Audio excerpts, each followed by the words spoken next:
Kamusta na Tano? Buti naman maaga ka gumigising ngayon. Hindi katulad dati, lagi kang late. Pag-aaral lang mabuti ha.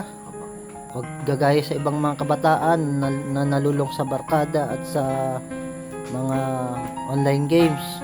Ano bang gusto mo? Makapag-aral? Tumigil? Makapag-aral po. Makapag-aral. So ano gagawin para makapag-aral? Aral po yung mabuti. Wala namang problema na magkaroon ka ng kaibigan o barkada. Basta yung iyong kaibigan at barkada, dadalhin ka sa tama. Brother Will, nag-isip nga po ako eh. Baka po mawala po ako ng kaibigan.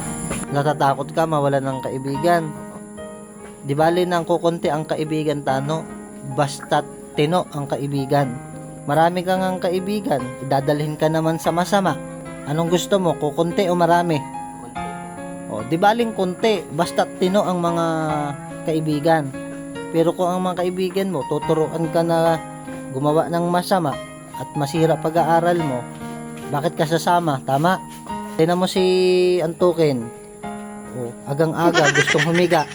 Antok ka no? Kulang pa tulog mo no? Kaya ikaw Tano, magpursiga ikaw. 3 taon na tayo magkakasama at ikaw ay 3 taon na sinusuportahan sa pag-aaral. O, kunin mo itong baon mo.